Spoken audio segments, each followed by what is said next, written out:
Ya, halo semuanya. Selamat pagi, siang, sore, dan malam. Kembali lagi bersama gue Ajis di konten Kami Horor episode ke-35.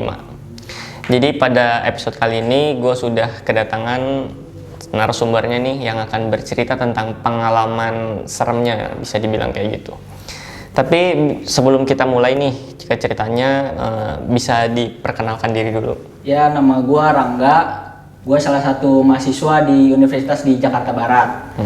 Sebenarnya bukan pengalaman gue sih, karena dalam pengalaman hidup gue juga gue nggak pernah ada tuh cerita-cerita horor. Belum pernah ngerasain lah ibaratnya. Cuman ya gue cuma dengar-dengar dari kisah bokap gue zaman dulu di kampung yang mungkin agak serem lah untuk diceritain. Oke, tapi lu penasaran nggak sama, kan lu bilang lu belum pernah nih, tapi lu penasaran nggak gitu kayak? Gue sih ada sih rasa pengen gimana sih rasanya ketemu makhluk halus lah ibaratnya gitu. Cuman gimana ya, nggak pernah ditongolin sih gitu. Kalau gue kan kayak gue juga belum pernah nih sama sekali, tapi gue kayak penasaran aja gitu sama kayak gitu-gituan gitu. Iya sama, gue cuman diceritain dari bokap gue itu di kampung dulu. Katanya sih mitosnya kalau misalkan abis mau maghrib itu kita harus di dalam rumah karena kalau misalkan nggak di dalam rumah banyak maghrib tuh kan banyak yang setan keluar masuk gitu.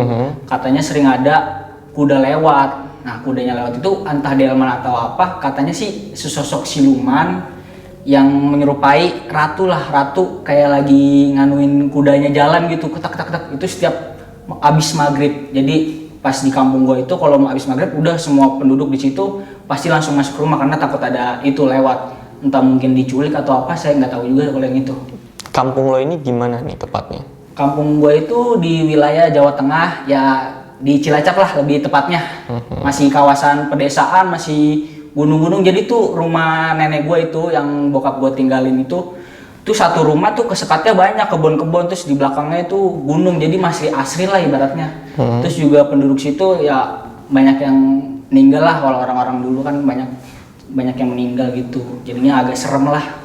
Berarti kali ini kita akan ngebahas tentang mitos-mitos di kampung. Ya, mitos-mitos ya, setan-setan di kampung lah ibaratnya gitu, yang gue juga nggak pernah ngerasain itu sih, cuman ya penasaran juga gitu. Terus selain yang tadi mitos itu ada cerita lain? Waktu itu kakek gue sakit. Nah, kebetulan bokap gue itu masih kecil. Namanya orang dulu kan pasti percaya dukun gitu ya. Nah, pada malam itu kalau nggak salah malam Jumat, dukun itu datang. Kakek gue itu sakit nggak sembuh. Jadi namanya orang dulu kan nggak kenal medis kan, pasti langsung ke dukun.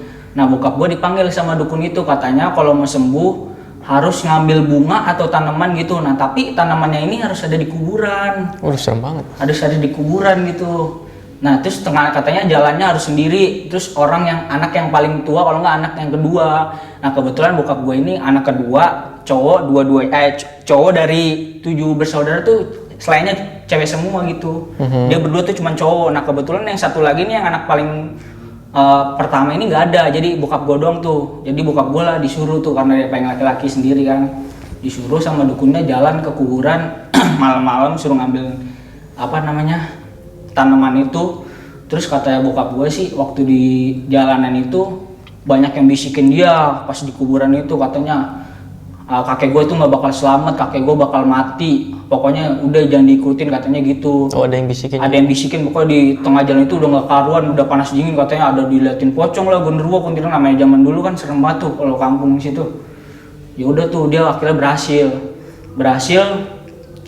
udah kasih dukunnya, udah berapa hari kemudian akhirnya kakek gue meninggal, nggak sembuh. Jadi ya ibaratnya kita jangan percayalah sama hal-hal yang begituan. Percayalah sama kepercayaan kita masing-masing lah, Tuhan lah gitu. Jangan percaya yang gitu-gituan lah. Itu sih. Berarti itu apa ya, kayak gangguannya lumayan ekstrim sih kayak. Iya, kayak dia mendengar suara-suara terus kayak banyak yang ngeliatin dia, tapi makhluknya itu segala macam makhluk, namanya di kuburan kan serem. Apalagi keadaan waktu itu. Terus juga waktu itu di kampung gua, tepatnya tetangga gua itu meninggal.